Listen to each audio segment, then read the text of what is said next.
In this video, we are going to talk about the curriculum vitae, what it is, how it differs from a resume, and tips for making yours stand out.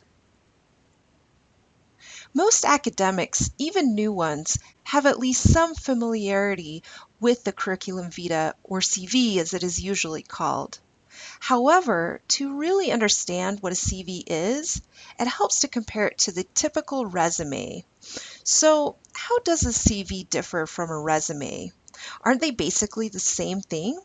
Well, kind of. They both serve to document one's professional experience.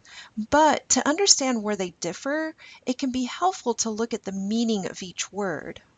Curriculum vitae is Latin for course and life, or in other words, the course of one's life. The word resume, on the other hand, is a French word meaning to sum up.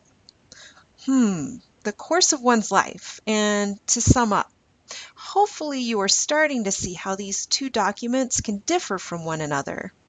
So, while the CV and the resume overlap significantly in their purpose and the type of information they provide, the resume tends to focus most heavily and almost exclusively on education and work experience. Sure, one's resume may include some additional elements, but really it tends to be more of a summary in comparison to the academic CV.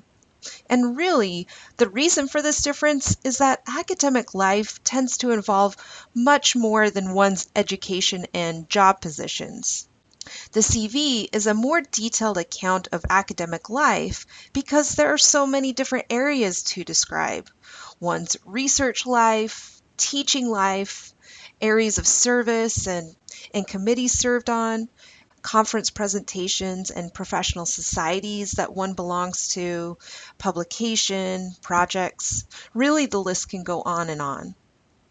So let's talk about what should go into a CV. Really, there are no hard and fast rules about what you need to include. Well, name and contact information may be something that you don't want to overlook. I guess you could say that that one is a requirement. And everyone is going to expect to find an overview of your education in there. However, even here is where you may find variation in what appears in a CV and what the expectations for what should be found in a CV are. For instance, you may not need to include where you went to high school, for example, unless of course you feel like that somehow represents you in your professional role. Also, a big expectation for your CV is that it will include a history of employment, but this is something that isn't as straightforward as it may seem. If your employment history is quite lengthy, when using your CV to apply to a new job, it can be helpful to limit your employment history to the positions that were most relevant to the position you are applying for. If you are early in your career, then you may not have a whole lot to report here.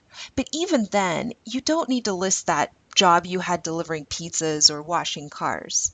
However, do be sure to include any sort of experience that relates to your academic life or a position that you are applying for, even if it didn't involve holding an official job position. Did you volunteer in a research lab, travel somewhere to learn more about your field of study, or to participate in a service learning project? Did you coach a little league team and are pursuing a career in exercise and sports science with an emphasis on coaching or leadership? Put that in there.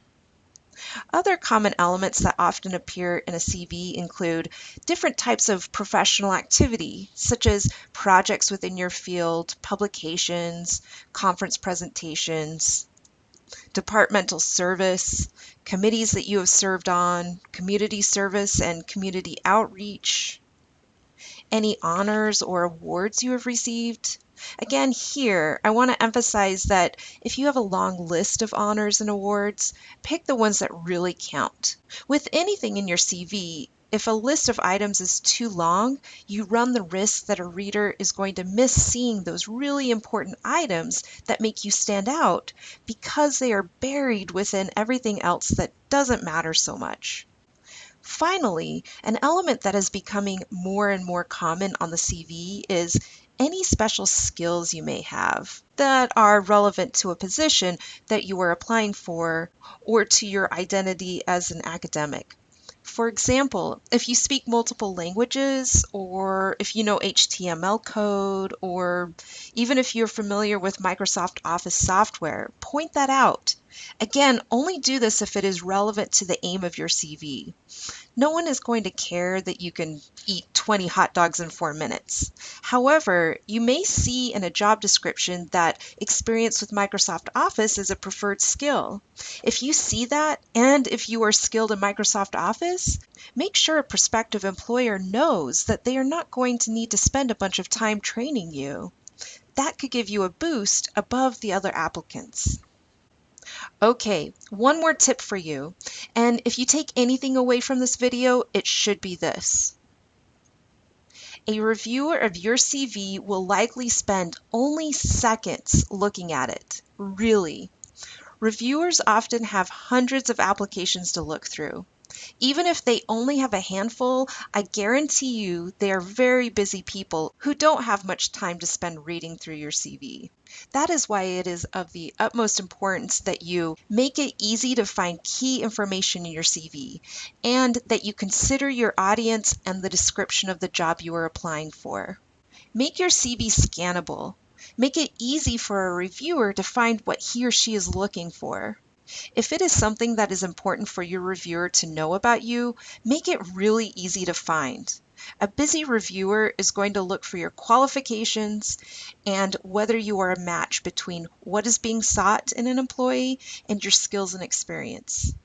I have also heard recommended that you should avoid splitting sections of a CV across pages. The argument is that if, say, your list of awards starts at the bottom of a page and continues on to the next page, it is possible that a reviewer will miss those awards on the next page. However, this may not be possible given how your CV is organized, and you definitely don't want to have a bunch of empty space on the bottom half of a page, which indicates that that is the end of the document.